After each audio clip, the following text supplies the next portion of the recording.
গত শুক্রবারেই হঠাৎ করে বিকালবেলায় ঠিক করলাম যে আজকে আমি বিকালবেলা নয় আরকি সকালেই ঠিক করেছি যে কিছুটা চিকেন রয়েছে আর বিরিয়ানিরই চিকেন রাখা রয়েছে।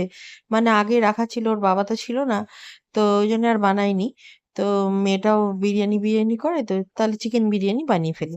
তো সেই মতো আরকি চিকেনটাকে ম্যারিনেট করে রেখে দিয়েছিলাম সকালে।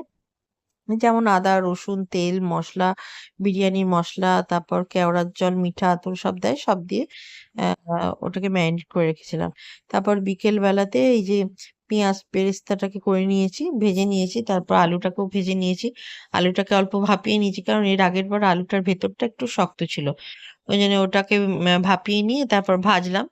নিয়ে কিছুটা পেঁয়াজ তুলে রেখেছি আর অল্প একটু পেঁয়াজ দিয়ে চিকেনটা দিয়ে দিয়েছি। আর আগেরবার যখন বিরিয়ানি করেছিলাম তখন নুনটা একটু কম হয়েছিল। ওইজন্য এবার একটু পরিমাণ মতো নুন দিয়েছি। হ্যাঁ, তো নুনটা দিলাম। তারপর কিছুটা আরেকটু মসলাও দিয়ে দিয়েছিলাম। মসলাটাও একটু কম লাগছিল।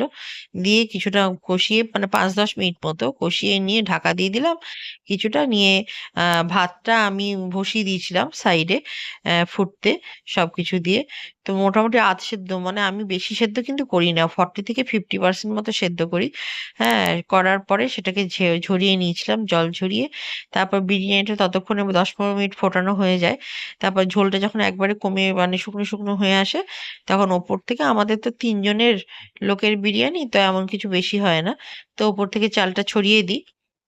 ছড়িয়ে মসলা বা মিঠা আতর যেগুলো একটা জলের মধ্যে মানে বিরিয়ানির যে চালটা আমি সেদ্ধ করেছি সেই জলের মধ্যেই কেওড়ার জল, মিঠা আতর আর গোলাপ জল মিশিয়ে রেখেছিলাম আর সামান্য স্যাফরন কালার দিয়ে রেখেছিলাম। নিয়ে বিরিয়ানিটা গোড়াটা সাজিয়ে দেওয়ার পর ওপর থেকে ওইটা দিয়ে দিই। ১ চামচ ঘি দিই, পেঁয়াজ বেরেস্তাও দিয়ে দিই। আর বিরিয়ানি মসলা যেটুকু ছিল সবটাই দিয়ে দিই। কারণ বেকার রেখে লাভ নেই। মসলা পড়ে থাকতে, থাকতে গন্ধটাও চলে যায় আর ভালো থাকে না। তার থেকে দিয়ে দেওয়াই ভালো। ওইজন্য দিয়ে দিলাম। ব্যাস ওইটাতে ঢাকা দিয়ে মোটামুটি ১৫-২০ মিনিট মতো আমি গ্যাসের মানে নিচে একটা তাওয়া দিয়ে বসিয়ে দিয়েছিলাম। নিয়ে তারপরে সেটাকে বন্ধ করে আরো ০.৫ ঘন্টা কি ৪০ মিনিট রেখে দিলাম। নিয়ে তারপর খাওয়ার আগে আরেকটু লো ফ্লেমে কিছুক্ষণ ১০ মিনিট লাগিয়ে দিয়ে তারপর বন্ধ করে তারপর প্লেটে সার্ভ করে নিলাম। খুব সুন্দর হয়েছিল বিরিয়ানিটা। আর আমার মেয়ে তো বাইরের বিরিয়ানি খেতে পারে না। মানে এত ঝাল দেয়। মেয়েটা বিরিয়ানি খাবো করে। নিয়ে ওইজন্যে আমি আ ঘরেই বানিয়ে দিই। আর ও আবার ফ্রাইড রাইস খেতে পারে না। মানে সবজি-পাতি খায় না। ফ্রাইড রাইসে সবজি পড়ে তো সবজি খাবে না। ওইজন্য বিরিয়ানি পছন্দ। বিরিয়ানি খাবে। তো ওইজন্য মাঝে সাঝে যখন চিকেন-টিকেন আনে বিশেষভাগ আমি চিকেন বিরিয়ানিটাই বানাই। মাটন বিরিয়ানি থেকে মাংসটা সেদ্ধ করা একটু মুশকিল হয়ে যায়। তো এই দেখুন আলুটা সেদ্ধ করে নিয়েছিলাম বলে আলুটা আমি ওপর দিকে দিচ্ছি এখানে। মানে অন্যবার আরকি আলুটা সেদ্ধ করা থাকে না তো, মানে এমনি আরকি ভেজে নিই। ওইজন্য নিচে দিই। তাহলে নরম হয়ে যায়। তো আগেরবার কি হয়েছিল, নিচে দেওয়ার পরেও আলুটা তখনও মাঝখানটা শক্ত ছিল। কিন্তু আজকে তো আলুটা আগেই ভাপিয়ে নিয়েছি, তারপর আবার ভেজেছি, নিয়ে আরেকটু নরম হয়ে গেছে। ওইজন্য আর তলাতে দিইনি, মাঝখানে দিয়েছি। নিয়ে তারপর ভাতটা ছড়িয়ে দিলাম। দেখতেই পাচ্ছেন মানে যা, যা করেছি সবই বলে দিয়েছি।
বাবার জন্য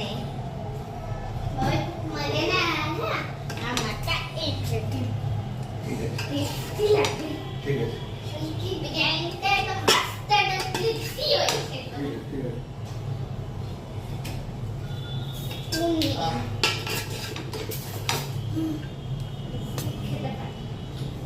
সত্যি আর মা আমারটা দাও দিচ্ছি দিচ্ছি আমারটা কখন দেবে দেবো এখনই দেবো এই আমি এই প্লেটে খাই এই প্লেট দিচ্ছি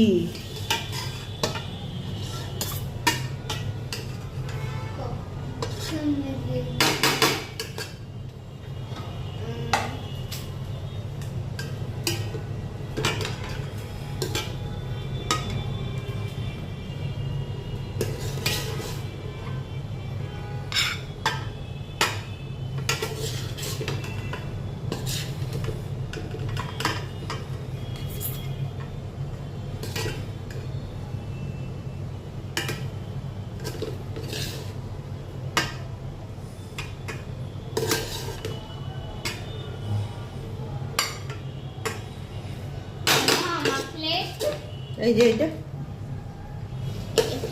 এইটা আর এটা তোমার ওইটা ওইটা এখনো নিয়ে নি আমার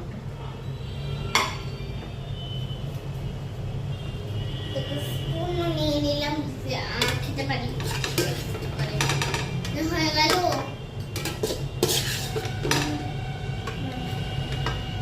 না আর দাও আমাকে আর খেতে পারবে না অনেকটা দিয়েছি একটুখানি এই জন্য একটু বেশি করে আর আমাকে একটুখানি কম তাহলে তুই এটা নে আমি ওইটা নিচ্ছি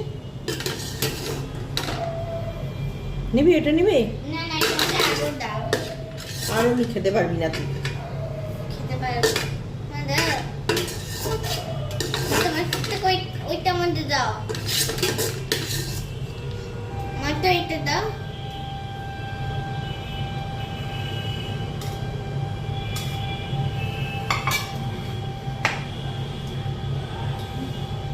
মা আমাকে একটুখানি দাও এটা আমাকে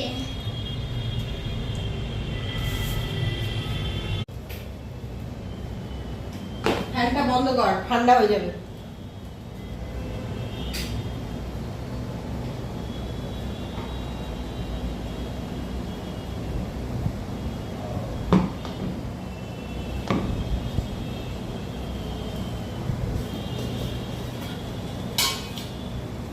কেমন হয়েছে রে ভালো হয়েছে মা ভালো হয়েছে খুবই এটা মস্ত একদম কেমন crispy হয়েছে? একদম রাশি কেমন বলো। হয়েছে ভালো হয়েছে একদম মস্ত একদম ক্রিস্পি হয়েছে ঠিক আছে হুম আর নুনও ঠিক আছে একদম